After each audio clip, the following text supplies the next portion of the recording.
بسم اللہ الرحمن الرحیم کہ اللہ تعالیٰ یہ چیز قرآن کریم کے اندر کہے کہ تمہارے لیے رسول کی زندگی بہترین ماڈل ہے، اور اس کے بعد کہا یہ جائے کہ انتظار کرو 100-200 سال کا، کوئی ابن صحاب کوئی ابن شام آئے گا، وہ تمہارے سامنے صورت پیش کرے گا، تو اس وقت تمہارے لیے ایک ماڈل بنے گا۔ مین عقبت خدا رہا،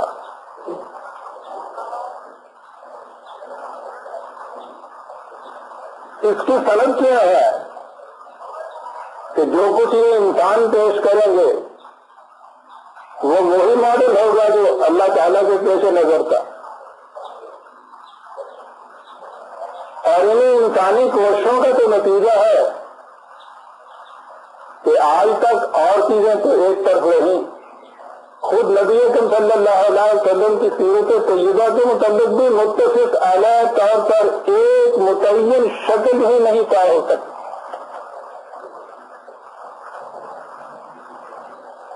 یہ ہمارے فہم کی غلطی تھی۔ جس خدا نے یہ کہا تھا کہ تمہارے لیے رسول کی زندگی ماڈل ہے، اس خدا نے یہ ماڈل خود اپنے ہاں دے دیا تھا۔ کہاں تک جا سکتا تھا جب پہلے ماڈل دیا جاتا، اور اس کی صنعت تو خود قرآن کریم میں دوسرے مقام پر ہے۔ قرآن کریم میں دو ہی ہستیاں ہیں جن کے متعلق ان الفاظ میں کہا گیا ہے کہ ان کی زندگی تمہارے لیے بہترین نمونہ ہے۔ ایک تو نبی اکرم صلی اللہ علیہ وسلم، اور دوسرے حضرت ابراہیم علیہ السلام اور ان کے ساتھی۔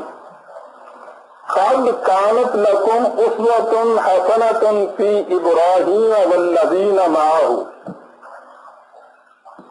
60/4 7/4 تمہارے لیے ابراہیم اور ان کے ساتھیوں کی زندگی میں بہترین نمونہ ہے، بہترین ماڈل ہے، یہ کہا، اور اس کے ساتھ ہی یہ کہہ دیا اذ قالوا لقومہم انا براء منکم ومما تعبدون من دون اللہ، یعنی جب انہوں نے اپنی قوم سے یہ کہا کہ ہم تم سے اور جن کی تم معصومیت اور عبودیت اختیار کیے ہوئے ہو ان سے ہم بیزار ہیں، ہم ان کے ساتھ کبھی بھی اپنا واسطہ نہیں قائم رکھ سکتے۔ یعنی جہاں یہ کہا کہ تمہارے لیے ان کی زندگی میں ایک بات نمونے کی ہے، تو وہ بات اسی جگہ بتا دی۔ کون سی چیز ہے جو تمہارے لیے نمونہ ہے؟ یہ بات کہ ہمیں بھلا ان سے واسطہ کیا جو تجھ سے ناآشنا رہے ہیں۔ ابراہیم اور ان کے ساتھیوں نے رضی اللہ تعالیٰ عنہم اعلانیہ اس قوم سے کہہ دیا کہ تمہارا اور ہمارا کوئی تعلق اور رشتہ نہیں ہے، تا کے جو آگے جا کے انہوں نے کہا حتیٰ تؤمنوا باللہ وحدہ، تا وقت کہ تم بھی اس آئیڈیالوجی میں بلیو نہ کرو جس میں ہم کرتے ہیں، تمہارا ہمارا کوئی تعلق اور واسطہ نہیں۔ تو جہاں یہ کہا کہ تمہارے لیے ابراہیم اور ان کے ساتھیوں میں بہترین نمونہ ہے، تو جو بات نمونے کے قابل تھی اس کی وہی تصریح کر دی کہ یہ ہے وہ بات، اس کے مطابق تم نے اپنے آپ کو ڈھالنا۔ اور دوسری جگہ نبی اکرم صلی اللہ علیہ وسلم کے متعلق کہا، یہی جو میں نے ابھی عرض کیا ہے، سورہ احزاب میں ہے یہ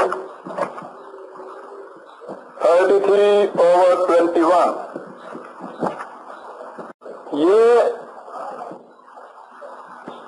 تعداد کے اعتبار سے یہ جنگ احزاب کا واقعہ ہے، کسی کو جنگ خندق کہتے ہیں۔ صورت اس کی یہ تھی کہ قریش نے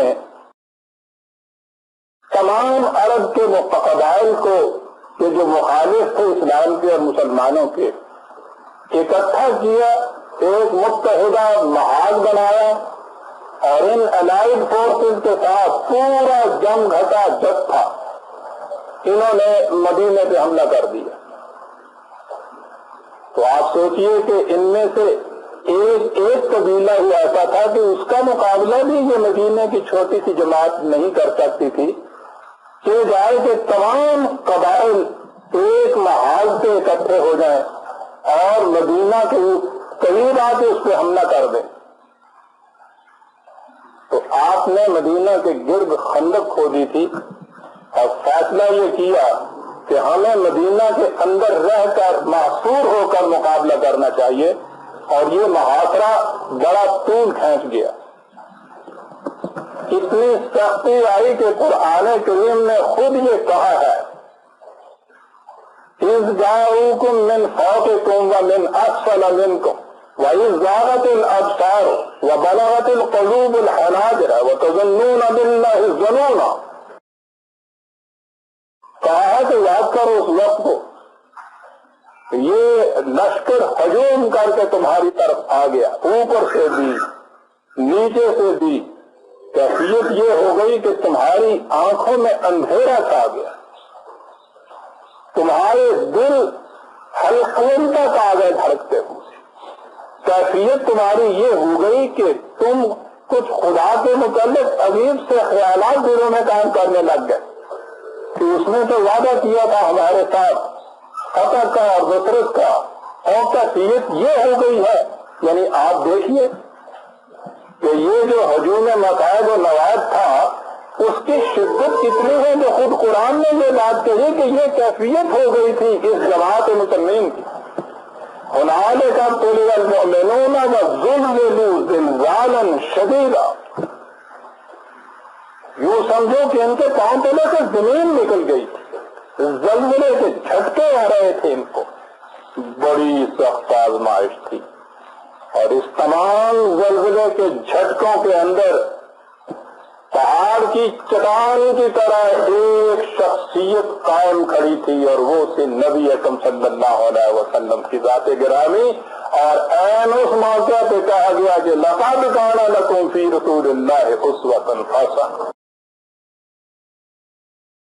تم دل چھوڑ رہے تھے، تمہارے سامنے ایک ماڈل چٹان کی طرح کھڑا نہیں تھا،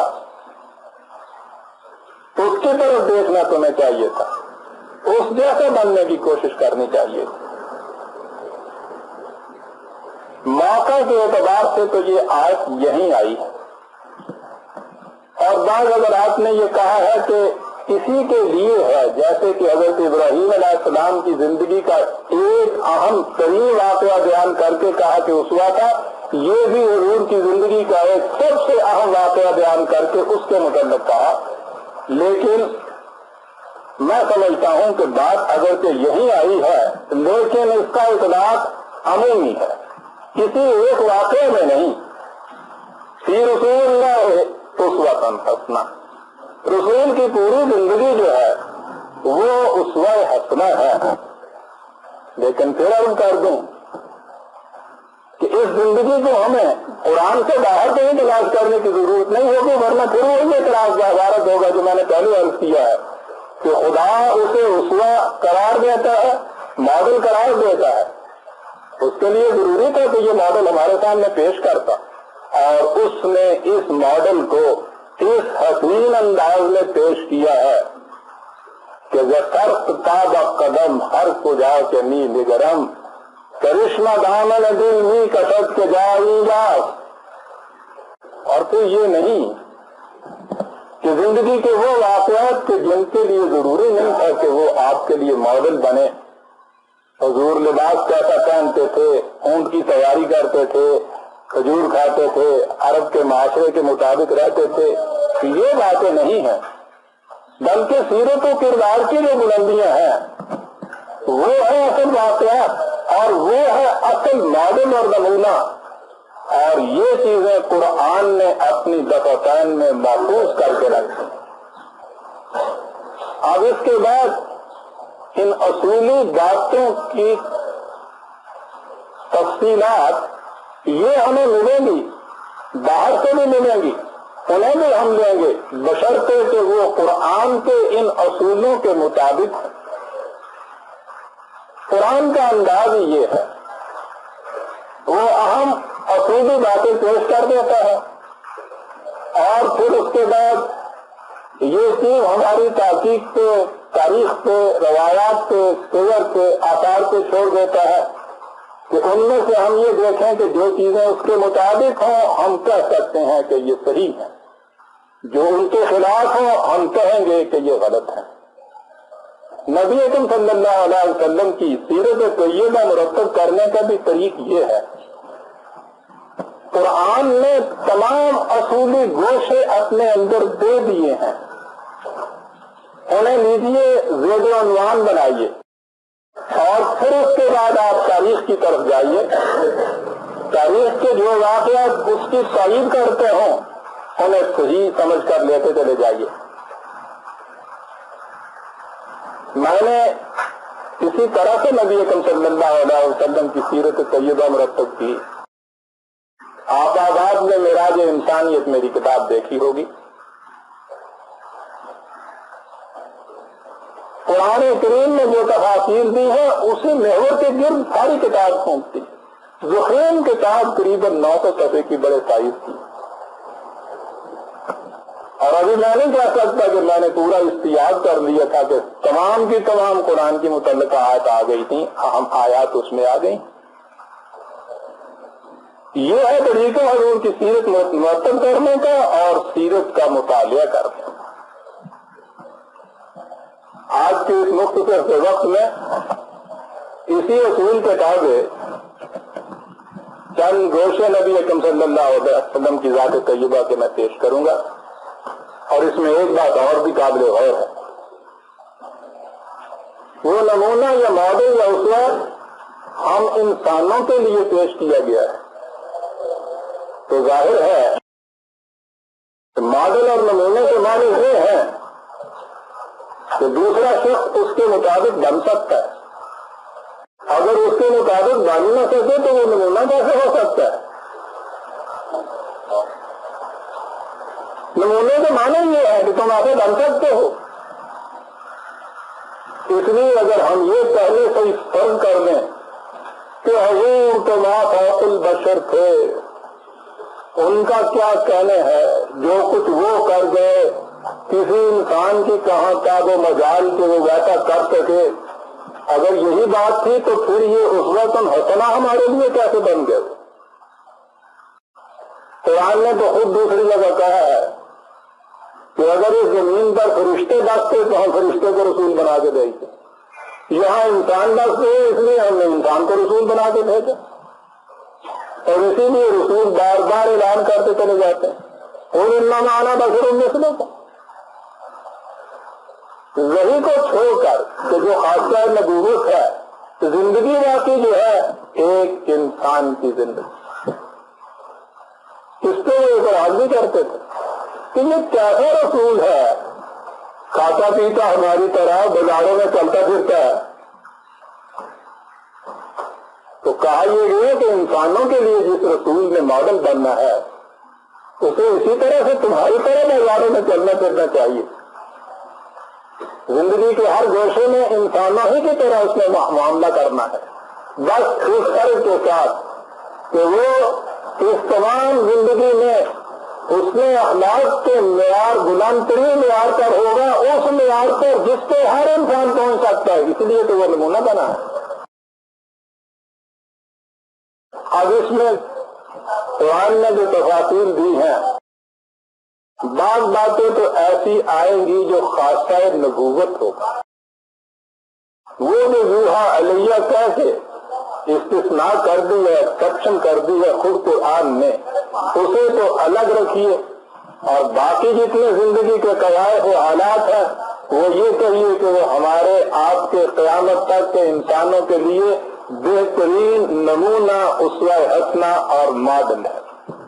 قرآن کریم نے اس کی ابتدا نبی اکرم صلی اللہ علیہ وسلم کی نبوت کی زندگی سے پہلے کے ایک گوشے سے شروع کی۔ نبی کی کیفیت عجیب ہوتی ہے، وہ جس ماحول میں پیدا ہوتا ہے اس ماحول میں جتنی چیزیں خرابیوں کی ہوتی ہیں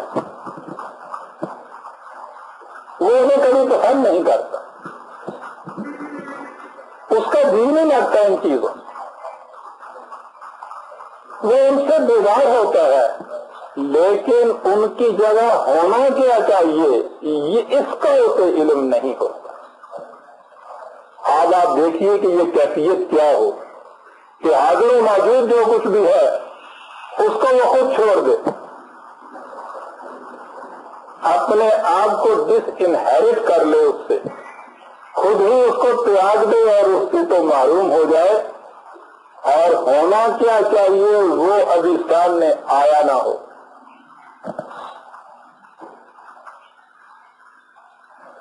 یہی وہ چیز تھی جسے میں نے اپنی کتاب میں بڑی تفصیل سے لکھا ہے، اس کے چند فکرے یہاں بھی میرے سامنے ہیں۔ اس کیفیت تک پہنچنے کے لیے ذرا تصور میں لائیے اس منظر کو کہ 6 صدی عیسوی کا زمانہ ہے، سرزمین حجاز کا سب سے بڑا اور مشہور شہر مکہ اپنی تمام جاذبیتوں کے ساتھ وہاں کے باشندوں اور باہر والوں کے لیے مرکز توجہ بن رہا ہے۔ اس توجہ کی بنیادی وجہ خانہ کعبہ ہے، جس کا حقیقی مقصد تو ان کی نگاہوں سے اوجھل ہو چکا ہے، لیکن اس کی عقیدت لوگوں کو دور دور سے اس کی طرف کھینچے لیے آتی ہے۔ یہ لوگ فرق عقیدت میں اس کے گرد جمع ہے، کوئی تالیاں پیٹتا ہے، کوئی سیٹیاں بجاتا ہے، کوئی جذب و کیف کے عالم میں اس کے گرد گھومتا ہے، کوئی ناچتا ہے، کوئی کودتا ہے، کوئی بتوں کے استانوں پر جانور ذبح کر کے ان کا گرم گرم لہو پی رہا ہے، کوئی زمزم کے کنارے بیٹھا مصروف زیادہ پر مستی ہے، کاہنوں کے گرد عورتوں کا ہجوم ہے جو ان سے اپنے خزانہ عشق و محبت کا انجام معلوم کرنا چاہتی ہیں۔ ادھر اوقاز کے میدان میں شعرائے جادو بیان اپنی صحرافینیوں سے سننے والوں کی ناک میں نکیل ڈالے جس وادی میں چاہے لیے لیے پھرتے ہیں، وہ کسی کے دل میں افسون محبت پھونکتے ہیں اور کہیں آپسی انتقام کے شعلے بلند کرتے ہیں، لیکن مکہ کی انہی گلیوں میں ایک ایسا شخص بھی دکھائی دیتا ہے جو ان میں سے ہوتے ہوئے بھی ان میں کا نظر نہیں آتا۔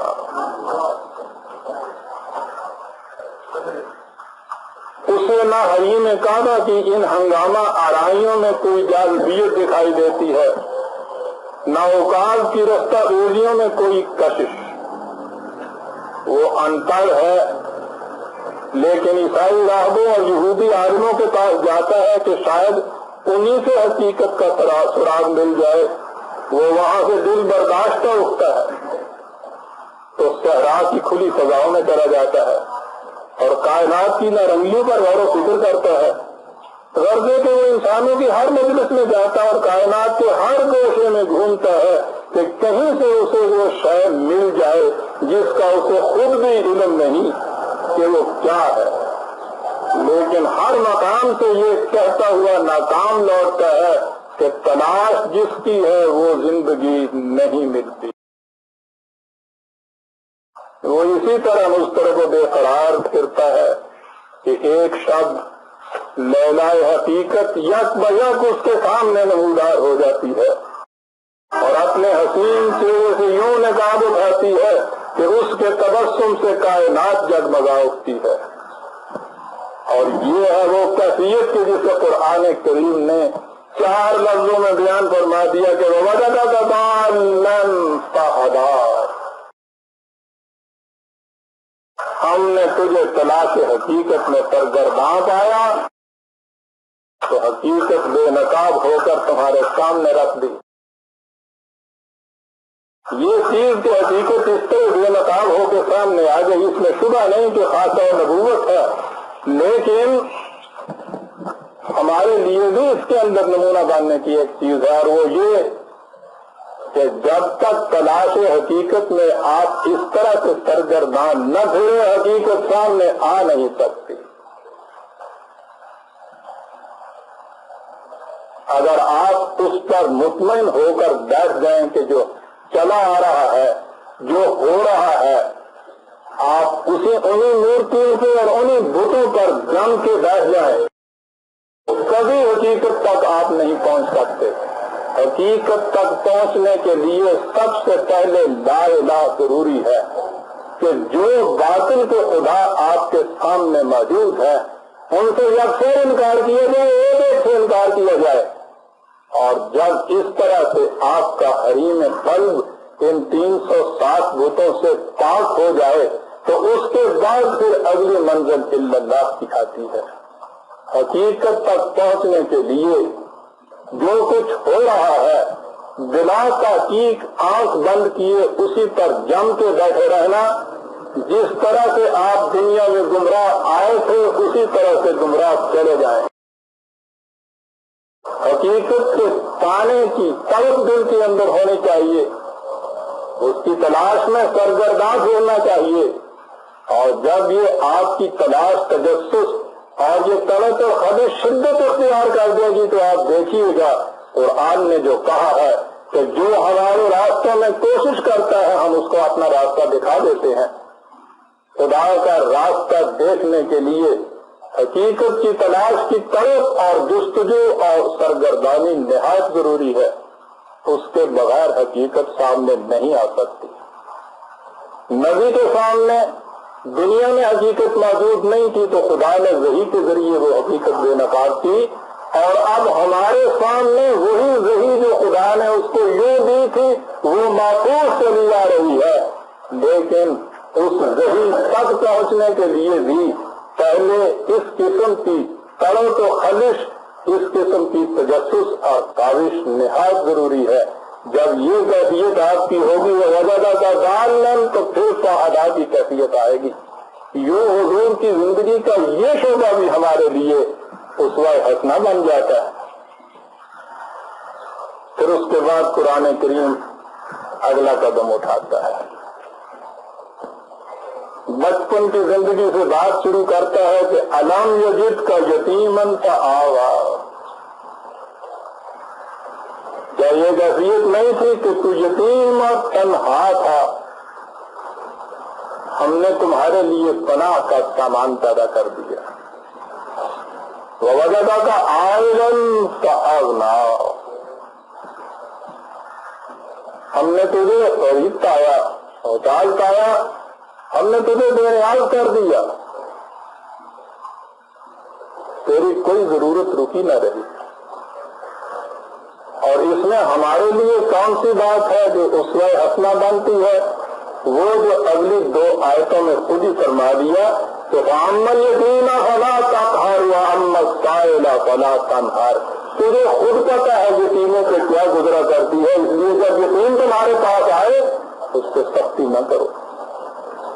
تمہیں پتا ہے کہ محتاجی اور غریبی کتنی بڑی بلا ہوتی ہے، اس لیے جب کوئی ضرورت مند تمہارے پاس آئے تو اسے اس طرح دھتکار کے نہ پھینک دو جیسے پورا کرکٹ بات پھینک دیا جاتا ہے۔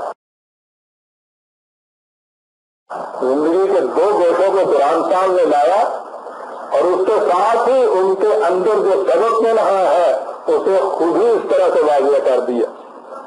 یہ آیات 93/6-8 93/6-8، اور پھر یہ بھی بتا دیا کہ نبوت سے پہلے آپ لکھنا پڑھنا نہیں جانتے تھے۔ اسے اچھی طرح سمجھ لیجیے کہ نبوت سے پہلے قرآن کریم میں ہے وَمَا كُنْتَ تَتْلُو مِنْ قَبْلِهِ مِنْ كِتَابٍ وَلَا تَخُطُّهُ بِيَمِينِكَ 29/48 29/48۔ اس سے پہلے تو نہ کوئی کتاب پڑھ سکتا تھا نہ ہاتھ سے لکھ سکتا تھا، تو اس سے پہلے قرآن کریم نے جو خود یہ اس کی تصریح کر دی تو اس کے معنی یہ ہے کہ نبوت کے بعد یہ کیفیت نہیں تھی، اور ظاہر ہے کہ کیسے کیفیت یہ رہ سکتی تھی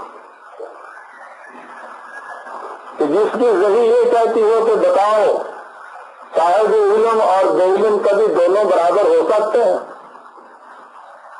جو ذات گرامی اپنے متبعین سے کہے کہ علم کی تلاش کرو خواہ وہ چین میں کیوں نہ ملے، وہ تو چین تک بھیجتا تھا اپنے متبعین کو علم کی تلاش میں، تو وہ کیا مکے اور مدینے کی گلیوں میں بیٹھا ہوا خود بے علم رہ سکتا تھا؟ نبوت سے پہلے کی یہ کیفیت قرآن نے بیان کی، اور یہ بھی ایک اعجاز تھا کہ جو شخص وہی پانے سے پیش کر عام طور پر بھی جسے خواندہ کہتے ہیں وہ نہ ہو، وہ وہی ایسی پیش کرے کہ عرب کے اتنے بڑے فقہاء اور اتنے بڑے علم جاننے والے، وہ یہودی علماء ہوں، عیسائیوں کے رہبر ہوں یا خود عرب کے شعراء ہوں، ان میں سے کوئی شخص اس وحی کی اس ایک آیت کے ممثل کوئی آیت نہ بنا کے لا سکے۔ یہ خود ایک اعجاز تھا، اور اسی لیے نبوت سے پیش کر آپ ان پڑھ رہے، لیکن نبوت کے بعد میں ہی قرآن کی یہ سند ہمارے پاس موجود ہے۔ نبوت ملی تو کیا اس کے بعد کیفیت یہ تھی کہ کارا کے خبرش باز نہ ہے؟ آپ کو پتہ ہے کہ تصوف والوں کے یہاں سب سے بڑا کمال کیا ہے کہ جسے حقیقت کی خبر مل جاتی ہے خود اس کی خبر پھر کہیں سے نہیں آتی، ہاتھی میں اور باز آئے۔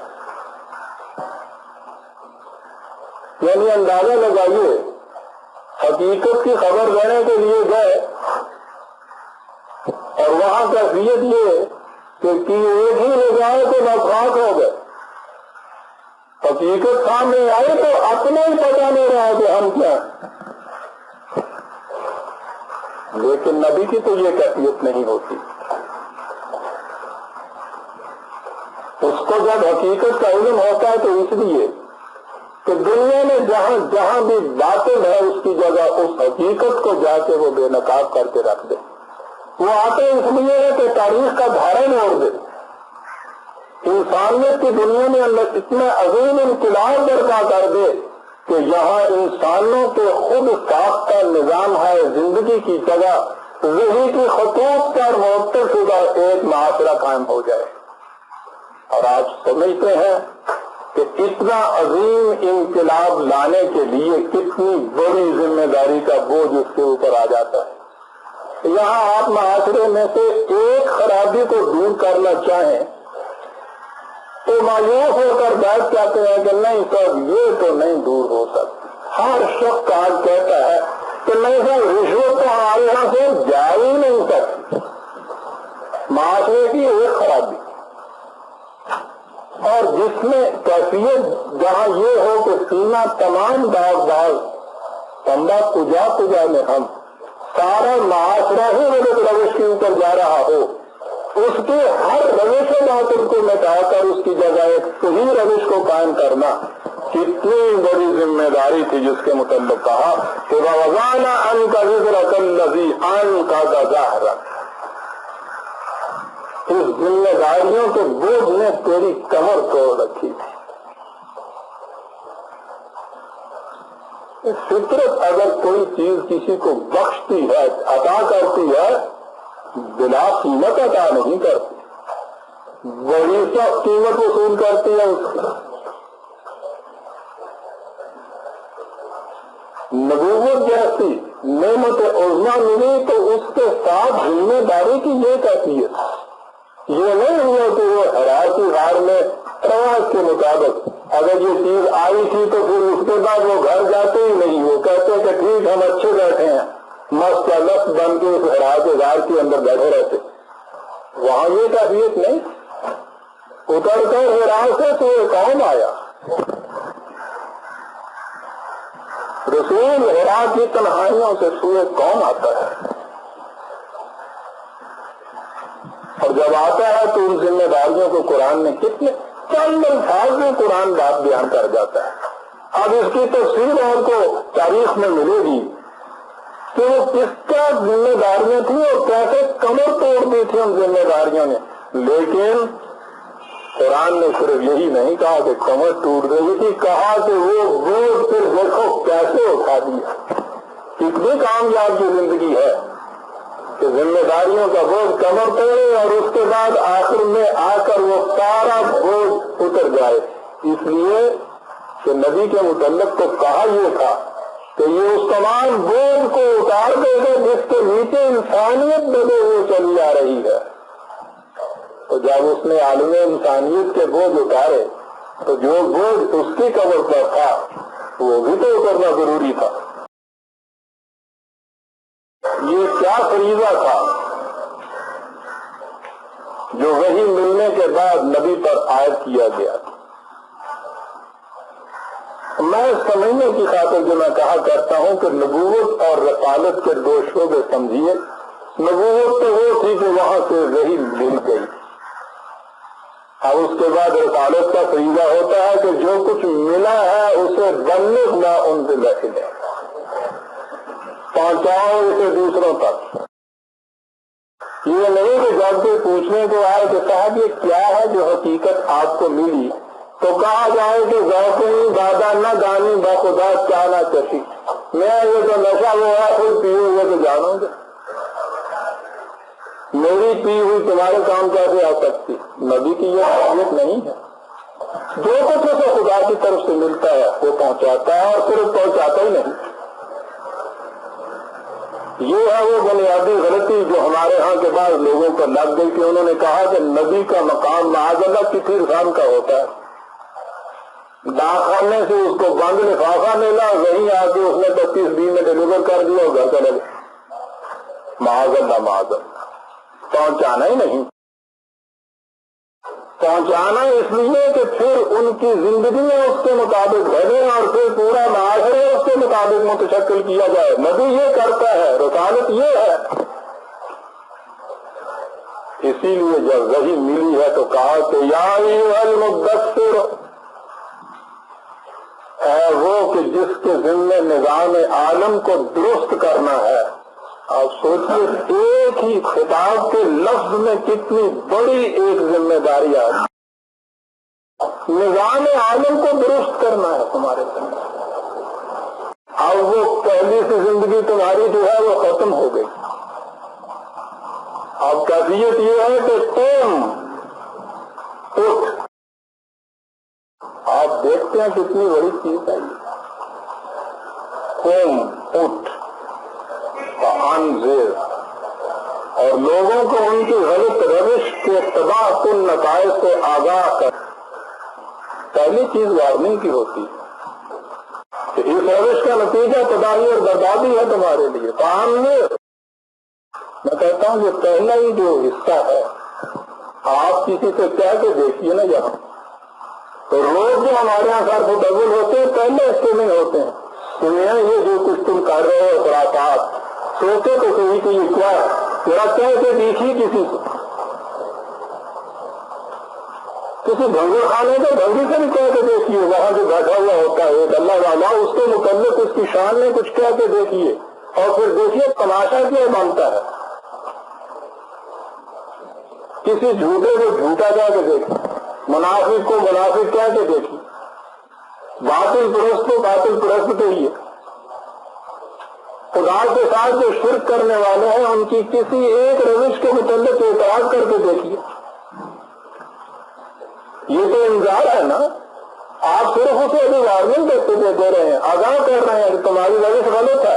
پہلے ہی مرحلے کے اندر شرط اول قدم آنست کے مجنون ایسی مثبت پہلے تو ابھی آگے چل کے آ رہا ہے. یہیں سے بات طوفان زور سے شروع ہوتی ہے. آپ دیکھیے کتنا بڑا مرحلہ ہے، کتنی بڑی ذمہ داری ہے.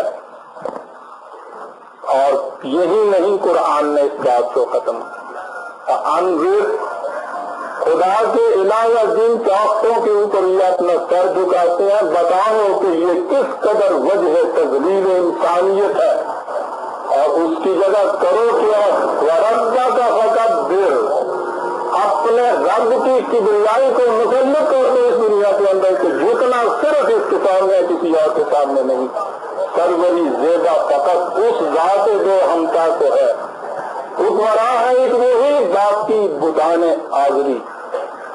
برادران عزیز سوچیے تو صحیح، یہ جو بار وربہ کا فکبر کہہ دیا. قرآن کریم دو لفظوں میں کیا بات کہہ جاتا ہے. اور کتنی عظیم ذمہ داری ہے جو ایک رسول کے ساتھ عائد ہوتی ہے. اور یہ ہے اسے اپنا آپ کے لیے آپ نے سمجھا کہ وہ لمبی لمبی قبائیں پہن کے سر پہ آپ نے وہ عربوں کی طرف رستہ باندھ دیا تو آپ رسول کے رنگ میں رلے گئے. یہ ہے وہ چیز. پہلی بات یہ کہ اگر آپ حقیقت تک پہنچے ہیں تو پہلی چیز یہ ہے کہ جتنا معاشرہ آپ کا ہے انظر اس کو آگاہ کرو کہ تم غلط روش پہ جا رہے ہو. اور اگلا قدم یہ ہے کہ اس کی جگہ صرف ایک خدا کے قانون کی کبریائی دنیا کے اندر تم نے قائم کر دی. یہاں آپ کے لیے اسوہ حسنہ بنتا ہے. بات شروع کہاں سے کی جائے گی؟ دنیا میں قاعدہ یہ ہے کہ دوسروں کے خلاف دوسروں کے ساتھ مخالفت مول لینے والا اپنے گھر بار والے ذات برادری والے کنبوں والے اقربین ان سے بنا کے رکھتا ہے. اس لیے کہ یہی تو ایک جگہ ہے جس سے اس کی قوت قائم ہے. لیکن یہ ریت کی نظر پر ریت میں لوگ ہوتی ہے. یہاں کی کہا گیا ہے کہ وانظر عشیرتک الاقربین. سب سے پہلے ان گھر والوں کو جگہ ہوتا ہے. یعنی باہر والوں سے تو مخالفت بعد میں کرنی ہے. سب سے پہلے گھر والوں سے مخالفت اہل خاندان کو سب سے پہلے. اور بات بھی یہ ہے حقیقت میں برادران عزیز اگر اپنوں میں ہی آپ اصلاح نہیں کر سکے دوسروں میں کیا آپ اصلاح کریں گے؟ انہیں کہنے کے لیے کس طرح سے آپ جائیں گے؟ پہلی چیز یہ.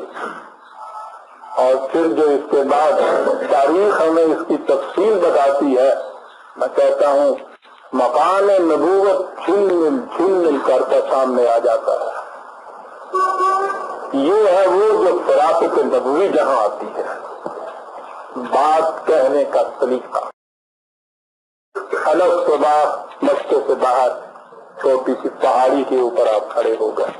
عربوں کے یہاں قاعدہ تھا کہ جب کہیں کوئی بڑا ہی خطرہ نظر آ رہا ہو دور سے کوئی بھانتے کہ کوئی حملہ اور لشکر چلا آ رہا ہے تو وہ ایک آواز دیا کرتے تھے لوگوں سے کہ نیند کے ماتوں اٹھو تمہیں پتہ نہیں تمہارے سر پہ کیا خطرہ منڈرا رہا ہے. حضور پہاڑی سے تشریف لے گئے اور وہاں جا کے آپ نے کپڑا ہلا کے یہ کہنا شروع کیا. کہنے والا وہ ہے کہ جس کی 40 سالہ زندگی میں ان لوگوں نے اسے امین کا لفظ خلقاب دے رکھا ہے جس کے متعلق ابو سفیان ہرقل کے دربار میں کہتا ہے کہ ہم نے اسے ساری عمر کبھی جھوٹ بولتے نہیں سنا. ایسا شخص جو ایک صبح اٹھ کے آواز دے بستی والوں کو کہ آؤ ایک بہت بڑا خطرہ تمہارے ساتھ منڈلا رہا ہے کون کڑک کے باہر نہ آ جائے وہ سارے باہر آ گئے.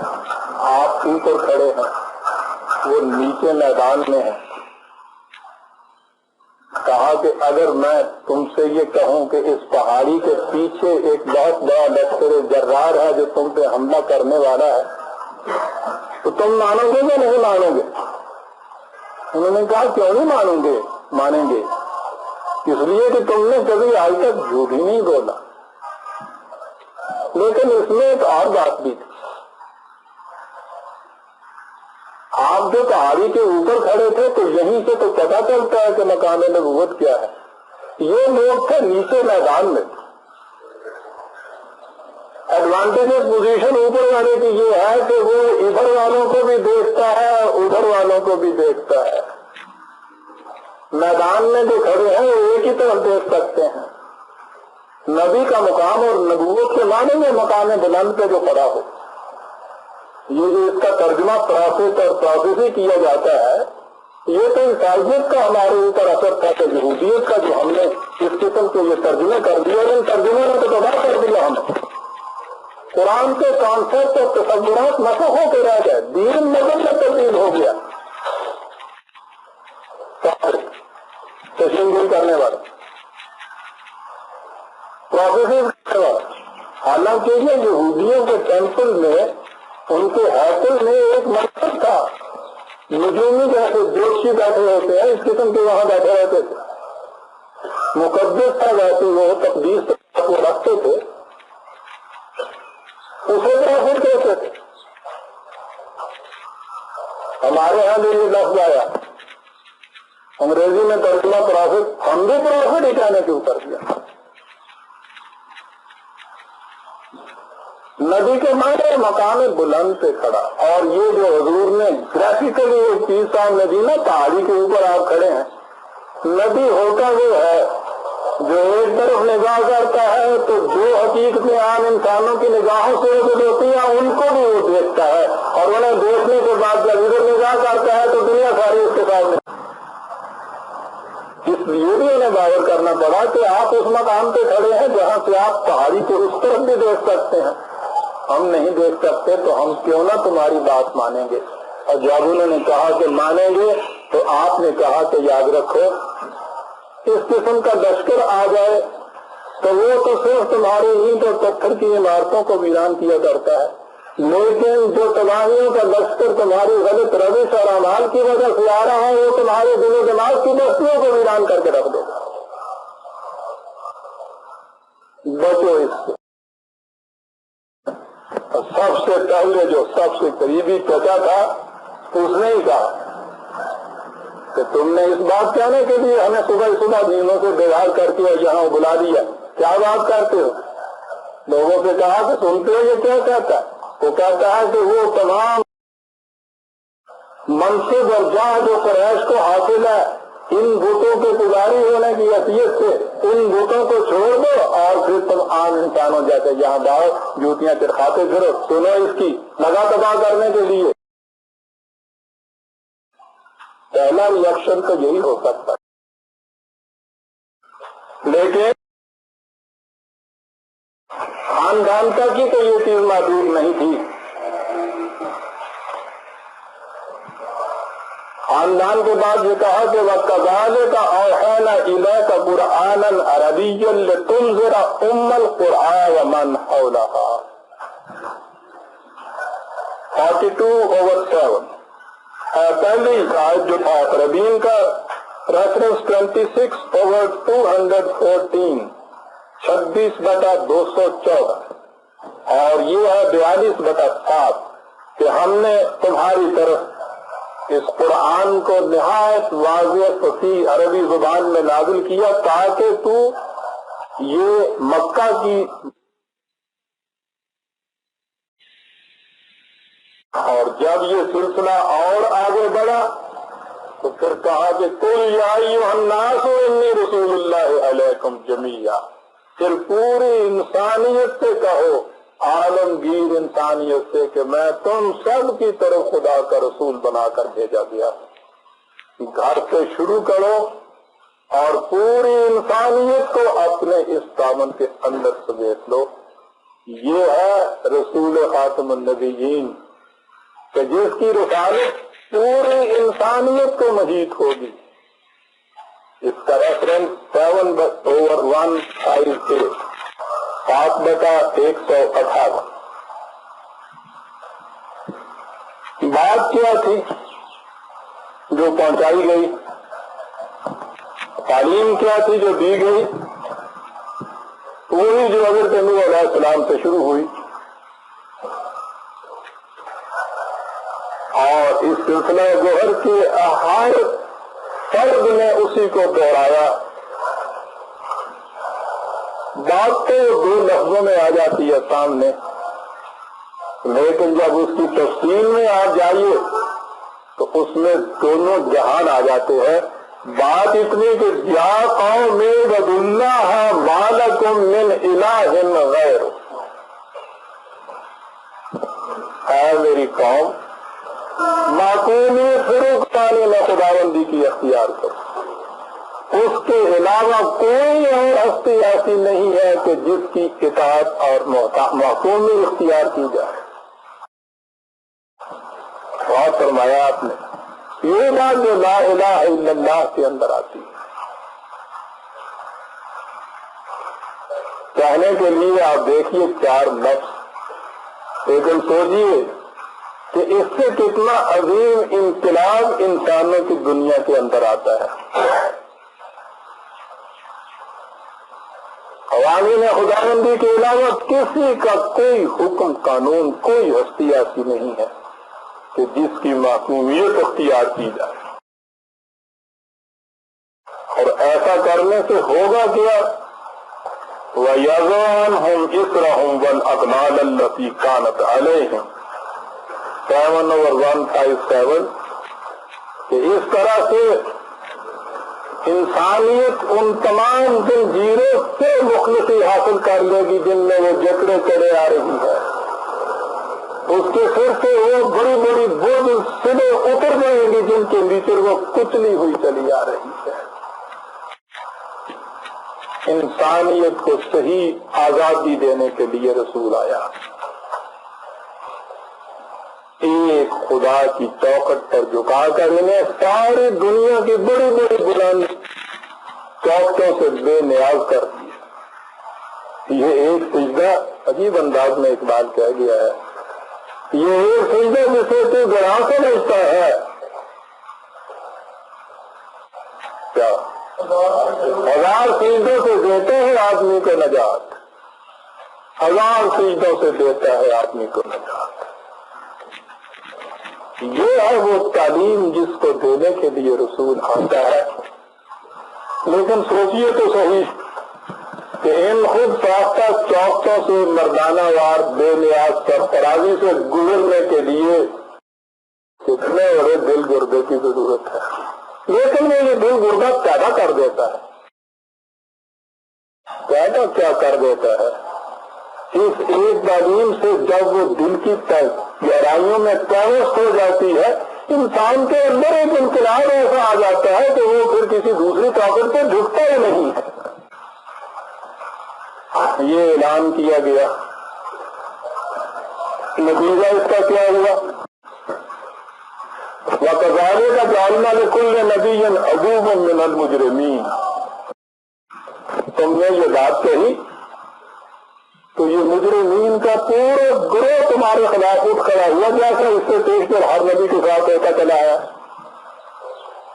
آپ دیکھیے کہ یہاں اٹھ کھڑے کون ہوئے؟ مجرمین، جرائم والے لوگ، وہ جو ہر روز کرائم کرتے تھے، یہ کرمنل۔ آپ دیکھتے ہیں کہ کن کے خلاف یہ آگے بڑھتا ہے۔ جرم ہوتا کیا ہے؟ ہم تو عام ترجمہ یہی جرم کرائم کر دیتے ہیں، بنیادی معنی اس کے یہ ہوتے ہیں، اور جرم اور کرائم کے اندر ٹوٹل میں بنیادی چیز ہی یہ ہے۔ عربوں میں بنیادی معنی کے اعتبار سے جرم کے معنی ہوتے ہیں کسی دوسرے کے درخت کے پھل کو کاٹ کے اپنے گھر لے جانا، اور سارے جرم کی پہلے بات تو یہی ہوتی۔ مجرمین جو تھے وہ اٹھے مخالفت کے لیے۔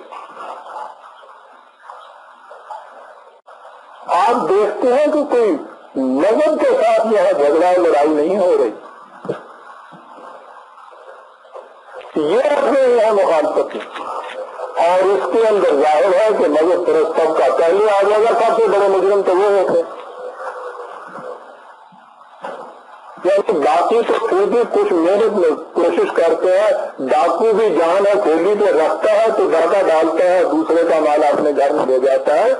ان کی کیفیت تو یہ ہے کہ اتنا بڑا ڈاکہ ڈالتے ہیں، اور اس کے بعد وہ لانے والا یہ نہیں کہ پیچھے اس کے جاتے ہیں بھاگ کے اس کو دیتے ہیں، وہ منتیں کرتا ہے، پاؤں پہ سر رکھتا ہے، ہاتھ جوڑتا ہے کہ قبول فرما دیجیے حضور کسی طرح۔ اور اگر یہ کسی وقت اس کو دھتکارتے ہیں تو وہ گڑاتے ہیں، روکتے ہیں کہ حضور ایسا نہ دیجیے گا، تباہ ہو جاؤں گا دین و دنیا کے اندر، دونوں جہان خراب ہو جائیں گے۔ اندازہ لگائیے ڈاکو کی یہ قسم۔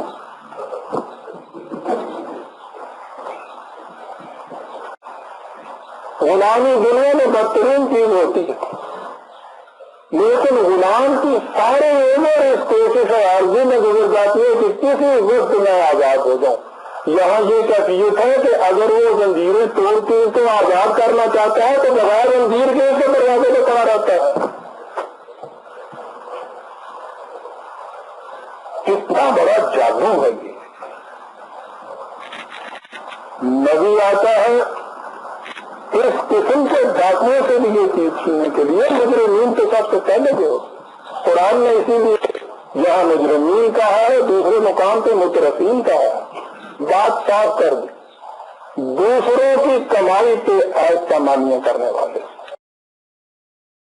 اگر اس کو بدل جائیں گے, روح آپ دیکھیں گے ہر جگہ احتکار فرما نظر آئے گی. آپ بارش آ گئی سنیے تو یہ جی مرضی کر رہا تھا تو اب مخالفت شروع ہو رہی ہے. مخالفین کیا کہہ رہے ہیں؟ کوئی دلیل دے رہے ہیں, کوئی برہان پیش کر رہے ہیں, اس کے دعوے کی تردید کر رہے ہیں. کچھ نہیں, ایک ہی لفظ ہے, دھاندلی جسے کہتے ہیں. کیا کرتے تھے؟ وقالوا نحن اکثر اموالا و اولادا وما نحن بمعذبین. تو ہمارا جتھا بہت بڑا, اتنی دولت ہمارے پاس, ہم جو جینے ہیں اس کے خلاف کریں, ہمیں کون سزا دینے والا ہے؟ کوئی پوچھنے والا ہمیں نہیں ہے. مال اور اولاد کے زور پہ وہ کہتا یہ ہے کہ ادعو اللہ علی بصیرت, میں جو تمہیں دعوت دیتا ہوں تو علی وجہ بصیرت دعوت دیتا ہوں.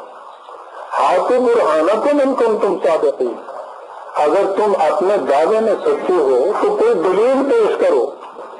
یہ دلیل پیش کی جاتی ہے تو دیکھتے نہیں ہو ہمارا جتھا کتنا بڑا ہے, اور پھر اس کے بعد ارے روپیہ اتنا ہے سپریم کورٹ تک لڑ لیں گے, دیکھیں گے ہمیں کون سزا دے سکتا ہے. ٹھیک ہے, دلیل ہوئی نا. قرآن نے کہا یہ 34/35 34/35 قرآن نے کہا ہے کہ یہ کوئی نئی بات نہیں. وما ارسلنا فی قریۃ من الذین الا قال مترفوها انا بما ارسلتم به کافرون. تمہارے ساتھ یہ نہیں ہوا. جس انقلابی رسول نے آ کر یہ انقلاب آخری پیغام دیا, قوم کا وہ طبقہ جو دوسروں کی کمائی پر اپنی آپ کی پرورش کرتا تھا, اس نے ہمیشہ آ کے اس کی مخالفت کی اور کہا کہ ہم کبھی ماننے کے لیے تیار ہیں تم کہتے. ان کی مفاد پرستی میں ڈاکٹر تھی. برادران آپ دیکھتے ہیں کہ محمد نے کہا ہے یہ پہنتا ہوا, یہ مذہبی مناظرہ نہیں ہے اس میں. وہ تو ایک عظیم انقلاب تھا یہ جو رسول آ کے لاتے تھے. وہ تو ہم نے ان کو ان کے مقام بلند سے نیچے اتار کر ان کو مذہب کی سطح کے اوپر ہم دیا. اب ہمارے ذہن میں ایک رسول کی بھی حیثیت ایک وارث کی سی رہ جاتی ہے. یہ بات نہیں. خود یہ جن کے ساتھ محاذ جن کے خلاف قائم ہو رہا ہے یا جو مخالفت کے اوپر اترتے ہیں, قرآن دیکھیے کس طرح سے ان سے. نبی اکرم صلی اللہ علیہ وسلم کے متعلق بھی ایک گوشہ ہے. قرآن نے کہا ہے کہ یہ جو تھے مترفین, یہ جتھے والے, انہوں نے اپنے میں سے ایک اپنا نمائندہ چنا. کیا کوالیفیکیشن تھی اس نمائندے کی؟ وَجَعَلْتُ لَهُ مَالًا مَمْدُودًا, بڑی دولت اس کے پاس تھی. یہ جو آپ آج کہہ رہے ہیں نا کہ معاشرے میں عزت کا, بڑائی کا, شرف کا,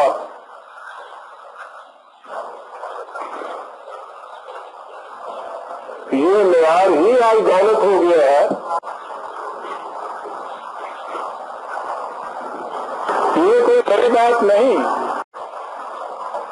شروع سے یہی چیز چلی آ رہی ہے۔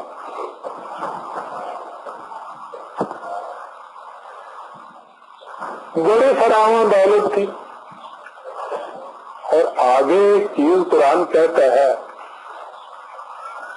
بڑی عمدہ چٹکی لیتے ہوئے، یا بنینا شہودن، لڑکے تھے اس کے جو کہیں کاروبار کے لیے باہر نہیں ہوتے تھے، ہر وقت وہی اٹھے رہتے تھے۔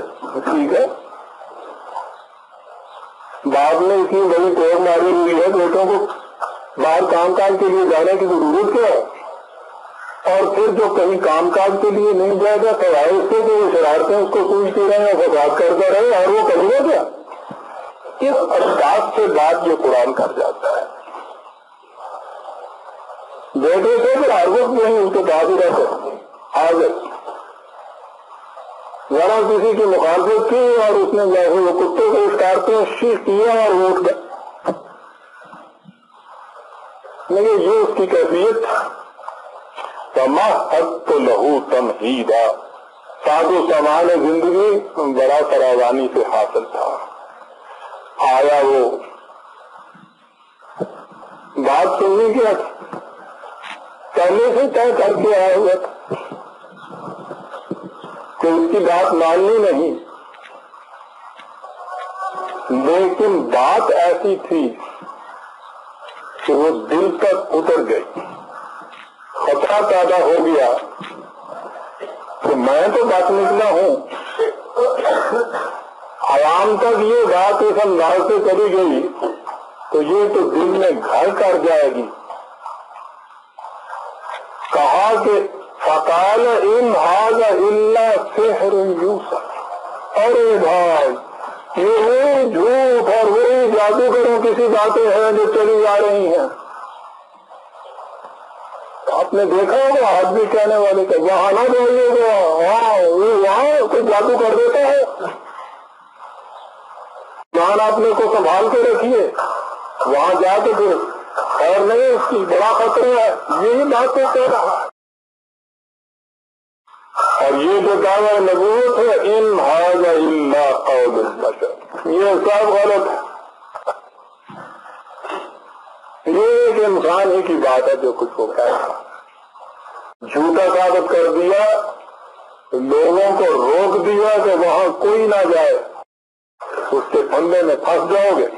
74/24/25 74/24 تک جب انہیں پریس کیا گیا کہ کوئی دلیل تو تم دو کہ تم کیوں اس روش پہ چلے جا رہے ہو، تو دلیل یہ تھی کہ انا وجدنا آباءنا علی امت و انا علی آثارہم مقتدون، ہم نے اپنے اسلاف کو بزرگوں کو ایک راستے پہ چلتے دیکھا ہے، ہم اسی راستے پہ چلے جائیں گے، ہمارے نزدیک اس کے علاوہ کوئی دوسرا راستہ سچا ہو ہی نہیں سکتا۔ چلیے سر، آپ دیکھتے ہیں برادران عزیز یہ دلیل کن کی طرف سے دی جا رہی ہے؟ قرآن کہتا ہے کفار کی طرف سے، اسلام کے مخالفین کی طرف سے۔ اور اس کے بعد برادران عزیز نگاہیں زمین میں ڈال لیجیے یہ دیکھتے ہوئے کہ آج یہی دلیل خود مسلمانوں کی طرف سے پیش کی جاتی، جب ان سے کہیے کہ صاحب خدا کی کتاب یہ کہتی ہے اس کی طرف آئیے، تو اس کے جواب میں وہ کوئی دلیل اور نہیں دیتے سوائے اس کے کہ انا وجدنا آباءنا علی امت و انا علی آثارہم مقتدون، ہم نے اسلاف کو ایک راستے پہ پایا ہے، اسلاف کے راستے کو چھوڑ کے دوسرا راستہ کیسے اختیار کیا جا سکتا ہے؟ دلیل ہوگی۔ آپ سارے قرآن میں دیکھیے جتنے انبیاء کرام آئے ان کے مخالفین نے یہ دلیل دی تھی۔ آج قرآن کی طرف دعوت دینے والوں کے جواب میں خود امت مسلمہ یہ دلیل پیش کرتی ہے۔ اب بات آگے بڑھنی شروع،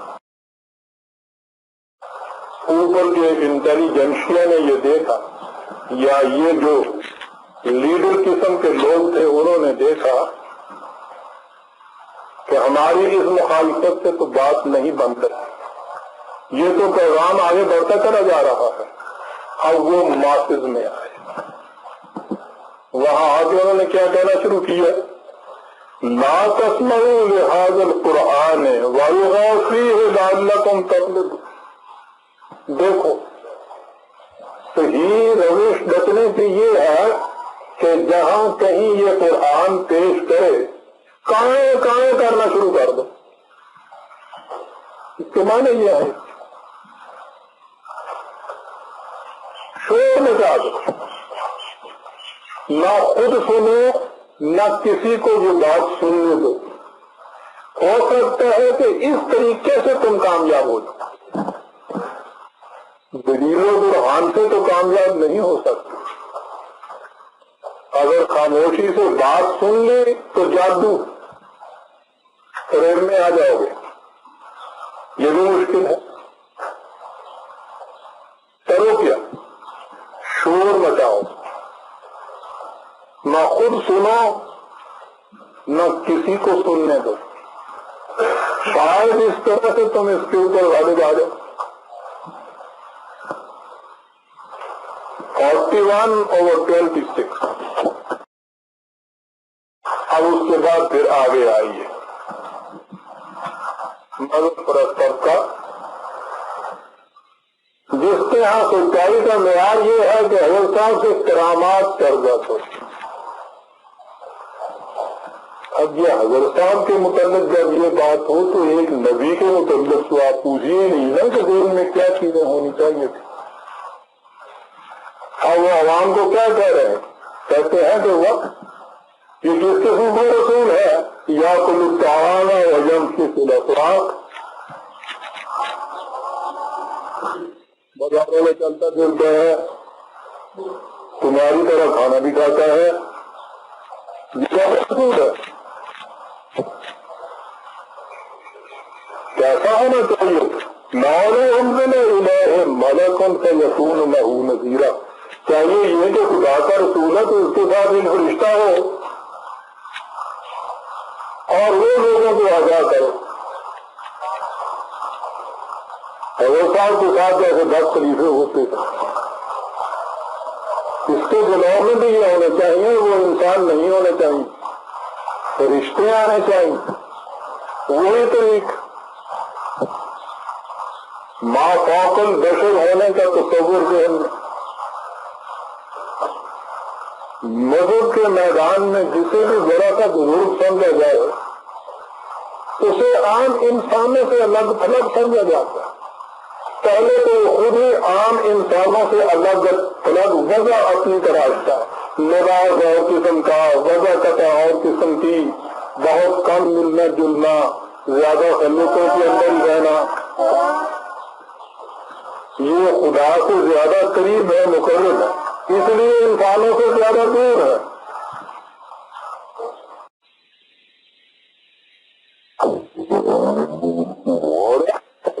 دھرمے سے اعلان کیا ایک انگلی نہیں آپ کے خلاف اٹھتی کہ آپ نے یہ چیز ایک خیر کی پائی جاتی ہے۔ تو ایک داعی انقلاب کی زندگی برادران عزیز یہی ہونی چاہیے کہ وہ ضرورت اور خلفت میں دوستوں سے اور مخالفین سے ہر ایک سے یہ کہہ سکتے کہ ارے بھائی تم میری زندگی سے اندازہ لگاؤ کہ میں کیسا انسان۔ جو شخص اپنی زندگی کو کھلی ہوئی کتاب کی طرح پیش نہیں کر سکتا وہ اپنے کسی دوست کو کسی سے نہیں منوا سکتا۔ ہو سکتا ہے کہ دارو استداد کی آپ سروں کو جھکا لے اپنے سامنے، دلوں کو تو وہی اپنے سامنے جھکائے گا کہ جس کی زندگی ایسی ہوگی کہ اس کے احترام میں انسان دشمنوں کے دل بھی جھکتا ہے۔ یہ ہے برادران عزیز وہ مقامات جہاں کیا گیا کہ رسول کی زندگی تمہارے لیے ایک بہترین نمونہ ہے۔ مومن کی تو زندگی یہ ہونی چاہیے وہ پوری دنیا میں دوستوں کے مجمع میں نہیں، مخالفوں کے حضور نے یہ کہا کہ میری زندگی تمہارے سامنے ہے، بتاؤ اس قسم کی زندگی کس کی ہوا کرتی؟ 10/16 اس کا حوالہ تھا، 10/16۔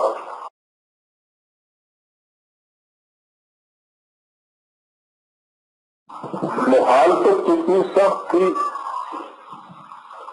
قرآن کریم نے ایک لفظ میں اس کو ادا کیا، وَأَنَّهُ لَمَّا قَامَ عَبْدُ اللَّهِ يَدْعُوهُ كَادُوا يَكُونُونَ عَلَيْهِ لِبَدًا، 72/19۔ جب یہ اللہ کا بندہ، آپ دیکھتے ہیں مقام کیا ہے، وہ ذات اقدس و اعظم جن کے متعلق بڑا طور پر ایمان ہے ہمارا، اور انسانیت اس کی گواہ ہے کہ دعوت خدا بزرگ تو یہ قصہ مختصر، خدا اس بلند ترین جو خطاب دیتا ہے وہ ہے عبداللہ، خدا کا عبد، اس کا معصوم، اس کی اطاعت کرنے والا۔ سب سے بڑا مقام انسانیت کا یہ ہے برادران، کہا کہ جب یہ خدا کا عبد کھڑا ہوتا ہے لوگوں کو اس کی دعوت دینے کے لیے، اپنی طرف نہیں، تو یہ نظر آتا ہے جیسے کہ اس پہ اس طرح سے یورپ کر کے لپٹ جائیں گے کہ توڑیں گے نہیں اس کو۔ ادھر یہ کچھ ہو رہا ہے، ادھر اس داعیے انقلاب کو تاکید ہو رہی ہے کہ اصبر علی ما یقولون، جو کچھ یہ کہتے ہیں، جو کچھ یہ کرتے ہیں، دیکھنا کہیں استقامت کو نہ چھوڑ دینا، تمہارے پاؤں میں لغزش نہ آنے پائے ان باتوں، ثبات قدم، استقامت کے ساتھ دوسری چیز یہ کہ ان کی مخالفت کی وجہ سے کہیں یہ بات نہ تمہارے دل میں آ جائے کہ چھوڑو ان کم وقتوں کو، مجھے کیا پڑی ہے، میں نے کیا ان سے لینا ہے، میرا کام تو ان تک بات پہنچا دی، اگر اسی طرح سے مخالفت کرتے رہے ہیں تو جہاں جہنم میں تباہ ہوتے ہیں، تو ہو کہا نہیں وقت کے نہیں انتبصر نفس بما کسبت، تم اپنی بات ان تک پہنچاتے ہو، ایسا نہ ہو کہ کوئی شخص اپنی بدعمالی کی وجہ سے اس لیے تباہ ہو جائے کہ اس تک سچی بات نہیں پہنچی تھی، وہ یہ کچھ کر رہے ہیں۔ داعیے انقلاب کو یہ تاکید ہو رہی ہے، اور کس قدر مشفقانہ انداز ہے اس طبیب کا کہ مریض ضد کر رہا ہے، گالیاں دے رہا ہے، دوائی نہیں پی رہا ہے، پتے دے رہا ہے، اور طبیب مشفق ہے کہ اس سے کہا جا رہا ہے کہ دیکھنا اس کی ان باتوں سے کہیں تم نے دل برداشتہ نہ ہو کر علاج ہی چھوڑ دو اور اس وجہ سے اس کی جان چلی جائے، نہ ہوئی کہ یہ کچھ کرتا ہے، معذور ہے، مجبور ہے، تم نے اس مقام پہ نہ اتر آنا، کہیں ایسا نہ ہو کہ کوئی شخص یہ دماغ کہتا بس تباہ تو اس میں ہو رہا ہے نہیں امال کی وجہ سے، لیکن ایسا نہ ہو کہ اس لیے تباہ ہو گیا کہ اس تک بات نہیں پہنچی تھی۔ 6/70 اس کا ریفرنس ہے برادران۔ مخالفت کی یہ کوششیں بھی ناکام ہیں۔ اب اگلا مرحلہ آتا ہے، آپ دیکھیں گے ہر مقام تو وہی مراحل سامنے آئیں گے۔ آپ اگلا مرحلہ کیا ہوتا ہے کہ اس نے قوت بھی حاصل کر لی ہے، اور یہ جو دھاندلی ہم نے اس کے ساتھ کی ہے اس سے تو یہ جھکا بھی نہیں ہے، بات بڑھتی چلی جاتی ہے۔ اگلی بات کیا ہوتی ہے، کمپرومائز کر دیا جائے، وہاں پہ سارے اختلافات میں نظر رکھتے سارے پوزیشن کی ٹائٹل لگ جائے گا، اور اس کے بعد پھر کہا جائے اس کو یہ کہ آؤ بھائی کمپرومائز کر لو، کچھ تم آگے بڑھو کچھ ہم پیچھے ہٹتے ہیں، اور اس طرح سے دان پیدا ہو گیا۔ جیسا کہ میں اکثر کہا کرتا ہوں، جو شخص حق پر ہوتا ہے وہ پہلے ہی اپنی آخری مقام پر ہوتا ہے، اس سے اگر ایک انچ وہ پیچھے ہٹ گئے تو باطل ہو جاتا ہے۔ وہ جو مثال میں دیا کرتا ہوں، ایک شخص کہتا ہے 2 اور 2 4 ہوتے، دوسرا کہتا ہے کہ نہیں 2 اور 2 6 ہوتے، اور وہ آپس میں جھگڑتے ہیں اور درمیان میں آ جاتے ہیں چلو کرانے والے، تیرے بھائی اس طرح سے کام کرنے گا نہیں، تم اپنی بات پہ اڑے ہوئے ہو، وہ اپنی بات پہ اڑا ہوا ہے، اس طرح سے تو مخالفت چلی جائے گی۔ آؤ ایک بات کے اوپر کچھ تم جھکو کچھ تم ہٹو، 2 اور 2 5 پہ ہوا کر لیتا، تو 2 اور 2 6 کہہ رہا تھا، اس کا تو کچھ بلا نہیں، پہلے بھی وہ باطل پہ تھا اب بھی وہ باطل پہ، یہ تو 2 اور 2 4 کہہ رہا تھا، یہ تو اگر سبا طور پہ بھی مان دے گا تو اپنا مقام دیا اس کا۔ لوگ اسے ضدی کہتے، مصنوعی فرق ہے، جو حق کے اوپر ہے اسے رسول پرست کہا جاتا ہے، مخالفین اس کو ضدی کہتے۔ اس قسم کی ضد 1000 مطابق اور مساوات کے اوپر قربان کی جا سکتی ہے برادروں میں، ہاں مساوات اور مساواتیں قربان کی جا سکتی ہیں اس قسم کی ضد پر، یہ حق پرستی ہے۔ اور وہ اس حربے کو لے کے آ گیا، وَإِذَا تُتْلَىٰ عَلَيْهِمْ آيَاتُنَا بَيِّنَاتٍ قَالَ الَّذِينَ لَا يَرْجُونَ لِقَاءَنَا ائْتِ بِقُرْآنٍ غَيْرِ هَٰذَا أَوْ بَدِّلْهُ۔ قرآن کا پیش کیا جاتا ہے ان کی طرف تو آ کے کہتے کہ دیکھیے صاحب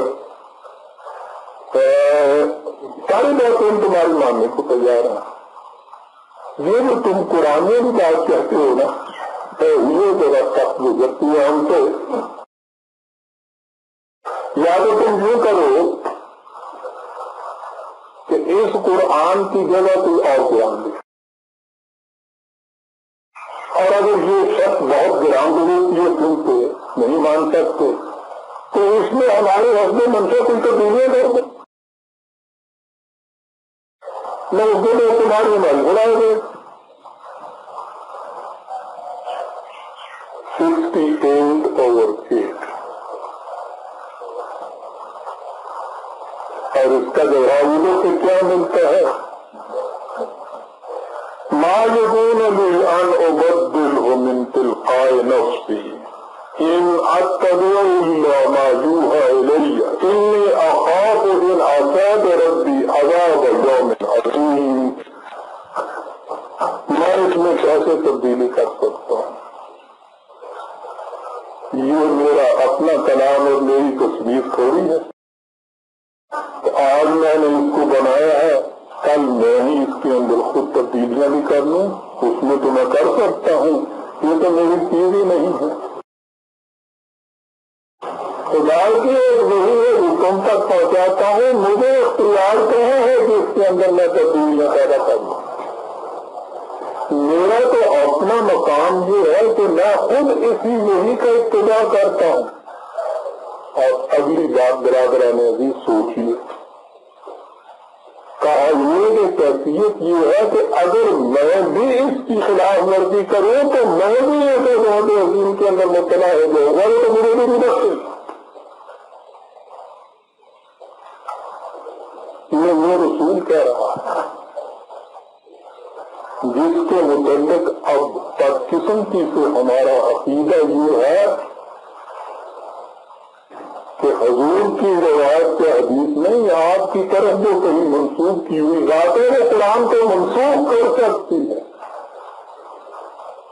تو تو آج میں رسول کی زبان مبارک سے یہ کہلوایا گیا کہ میں کیسے اس میں تبدیلی کر سکتا ہوں، میں تو اس کا اتباع کرنے والا ہوں، اگر میں اس کی خلاف ورزی کروں تو میں بھی آزاد عظیم کے اندر مبتلا ہو جاؤں گا۔ قانون شکنی کرنے والا تو ڈاکو جس کا خمیازہ اس کو روکنا پڑتا ہے، قرآن کی طرف دعوت دینے والا کمپرومائز نہیں کر سکتا۔ ریفرنس تھا 10/15، 10/15، اور ان سے کہا کہ تمہیں پتا ہے کہ میں جسے تم ضد کہتے ہو اس پہ میں اڑا ہوا کیوں ہوں؟ وہ اس لیے کہ وَلَئِنِ اتَّبَعَ الْحَقُّ أَهْوَاءَهُمْ لَفَسَدَتِ السَّمَاوَاتُ وَالْأَرْضُ وَمَنْ فِيهِنَّ 23/71۔ کہا کہ تمہیں پتا ہی نہیں کہ حق ہوتا کیا ہے، اس کا مقام کیا ہے۔ کہا کہ اگر حق باطل کا ابتدا کرنے لگ جائے تو اس ساری کائنات کا سلسلہ درہم برہم ہو جائے۔ سورج جس رفتار سے گردش کر رہا ہے، چاند اور زمین اور باقی پلانٹس کے ساتھ تو اس کی کشش ہے۔ قرآن کہتا ہے یہ حق سے مبنی ہے۔ اس کشش کے اندر اگر ایک ثانیے کے کروڑویں حصے کا فرق آ جائے، ایک سیکنڈ میں یہ سارا سلسلہ آپ کے یہاں کا جو نظام تنقید بڑھاتا ہے، ٹکراؤ کے ایک دوسرے سے پاس پاس۔ حق اگر اپنے مقام سے ذرا سا بھی ہرک جائے، قرآن کہتا ہے کہ کائنات کا سارا سلسلہ درہم برہم ہو جائے۔ کہا یہ کہ یہی حق انسانوں کی دنیا میں قانون خداوندی بن کر آتا ہے، اگر اس قانون میں ذرا سی بھی تبدیلی پیدا ہو جائے تو انسانی معاشرے کے اندر فساد برپا ہو جائے، یا وہ فساد برپا۔ کہا کہ میں اس لیے نہیں تمہارے ساتھ مفاہمت کر سکتا کہ ذرا حق اپنے مقام سے ادھر ادھر سرکا اور فساد ہی فساد برپا۔ کہا کہ مفاہمت کی بات تو غلط ہے، اتنی سی بات میں تم سے ضرور کر سکتا ہوں کہ تم کہتے ہو کہ جس پروگرام پر تم ہو وہ پروگرام صحیح ہے، میں کہتا ہوں جس پروگرام کی دعوت میں دے رہا ہوں یہ پروگرام صحیح ہے۔ دلائل ابراہیم سے تم مانتے نہیں ہو۔ اب اس کے بعد ایک ہی طریقہ اور رہ گیا، اور وہ یہ کہ وَقُلْ لِلَّذِينَ لَا يُؤْمِنُونَ اعْمَلُوا عَلَىٰ مَكَانَتِكُمْ إِنَّا عَامِلُونَ وَانْتَظِرُوا إِنَّا مُنْتَظِرُونَ۔ تم اپنے پروگرام کے مطابق اپنی پر عمل کرو، مجھے میرے پروگرام کے مطابق مجھے کام کرنے دو، نہ میں وہاں مداخلت کروں گا نہ تم ادھر انٹرفیئر کرو۔ پروگرام کے نتائج خود بتا دیں گے کہ کون سچا اوپر ہے اور کون جھوٹا۔ یوں کر لیں 11/121۔ اتنا بڑا یہ پریگمیٹک ٹیسٹ ہے، اتنا کانفیڈنس اور اعتماد ہے اپنے پروگرام کے سچا ہونے کا کہ یہ کچھ ان سے کہا جا رہا ہے، لیکن وہ ان باتوں میں کب مانے یار، اسے انہیں خود پتا تھا اپنے پروگرام کا بھی اور ان کے پروگرام کا بھی، وہ مخالفت میں بڑھتے چلے جا رہے ہیں، تباہیاں ان کے قریب پر آتی چلی جا رہی ہیں۔ کیا اس کے دل میں کچھ انتقام کا جذبہ پیدا ہو رہا ہے؟ قرآن کہتا ہے کہ یہ بات نہیں۔ لَعَلَّكَ بَاخِعٌ نَفْسَكَ أَلَّا يَكُونُوا مُؤْمِنِينَ 26/3۔ خدا کہہ رہا ہے کہ ایسا نظر آتا ہے کہ تم اس غم میں تو یہ لوگ صحیح راستے پہ کیوں نہیں آتے، اپنی جان بھلا دو گے۔ سینے میں کتنا نرم اور دھڑکنے والا دل رکھتا ہے ایک داعیے انقلاب، ان کی یہ کیفیت ہے، اس کی شفقت کا یہ عالم ہے۔ وقت زیادہ بولا، کچھ میں بھی کمزوری محسوس کر رہا ہوں۔ بات ابھی مکے کی زندگی تک ہی پہنچ گئی،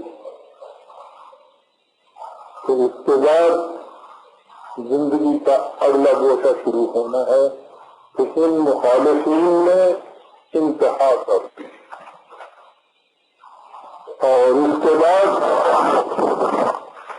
خود قرآن کہتا ہے کہ وَإِذْ يَمْكُرُ بِكَ الَّذِينَ كَفَرُوا لِيُثْبِتُوكَ أَوْ يَقْتُلُوكَ أَوْ يُخْرِجُوكَ۔ اب یہ اس قسم کی سازشیں کرنے لگ گئے ہیں کہ تمہیں یا گرفتار کر لیں یا قتل کر ڈالیں یا جلا وطن کر دو یہاں سے، لیکن کہو کوئی بات نہیں، وَيَمْكُرُونَ وَيَمْكُرُ اللَّهُ۔ یہ اپنے ہاں تدبیریں کر رہے ہیں، خدا اپنے ہاں کچھ تدبیریں کر رہا ہے، وَاللَّهُ خَيْرُ الْمَاكِرِينَ۔ اور تم دیکھو گے کہ خدا کی تدبیریں ان کی تدبیروں کے مقابلے میں بہت اچھی ثابت ہوں گی۔ 8/30۔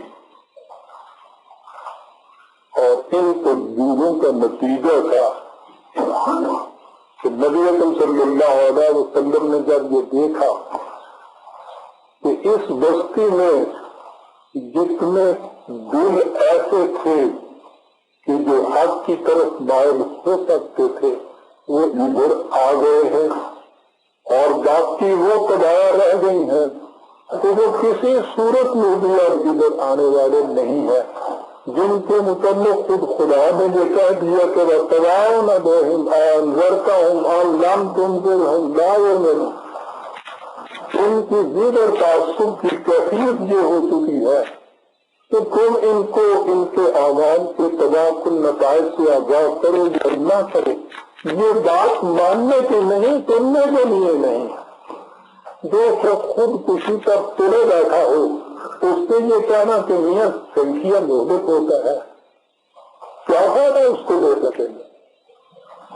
جب یہ دیکھا کہ اب اتنے وہی لوگ رہ گئے ہیں جو کسی پہ تلے بیٹھے ہیں، کوئی بات سننے کو تیار نہیں، تو اس مقام پہ داعی انقلاب سے یہ کہا جاتا ہے کہ اب اپنا مزید وقت یہاں ضائع نہ کرو، اب اپنی اس جماعت کو لے کر ایسے مقام کی طرف چلے جاؤ جہاں کی فضا تمہاری اس آواز کے لیے زیادہ سازگار۔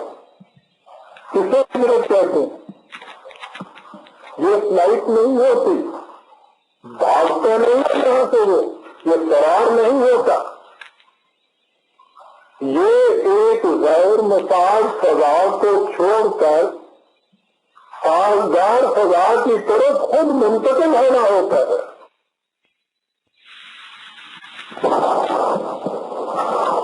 اور یہی وجہ ہے کہ یہ جانے والا جاتے وقت یہ دعا مانگتا ہے کہ وَقُلْ رَبِّ أَدْخِلْنِي مُدْخَلَ صِدْقٍ وَأَخْرِجْنِي مُخْرَجَ صِدْقٍ وَاجْعَلْ لِي مِن لَّدُنكَ سُلْطَانًا نَصِيرًا۔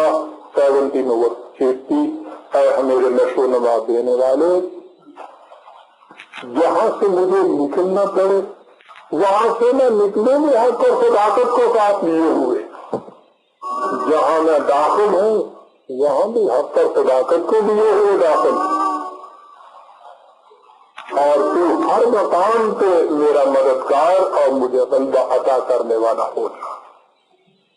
اور یہ تھی وہ شب ہجرت کہ جس میں ایک ساتھی کو ساتھ لے کر رات کی تنہائیوں میں یہ داعی انقلاب مکے کو چھوڑ کر مدینے کی طرف حاضر ہوا۔ قرآن کریم میں اس مقام کے ایک واقعہ کو بھی اپنے آغوش میں محفوظ کر لیا ہے. غار کے اندر بیٹھے ہوئے یہ دونوں، وہ جس کے اس عمل کی وجہ سے یار غار کا محاورہ دنیا میں چلا ہے، وہ یار غار بیٹھا ہے، پیچھے سے مخالفین تعاقب میں ہے، تنہائی ہے، دل میں کچھ تشویش گزری، اپنی وجہ سے نہیں، اپنی تو ہزار جانیں ان کے اوپر قربان تھی، اس خیال سے کہ انہیں کوئی جزا نہ پہنچ جائے. دل میں اس خیال میں کروٹ لی، اس کے آثار ماتھے پہ نمودار ہوئے. دیکھنے والے کی آنکھ نے اسے بھانکا اور اس سے کہا کہ لا تحزن ان اللہ معنا. کیوں گھبراتے ہو، خدا ہمارے ساتھ.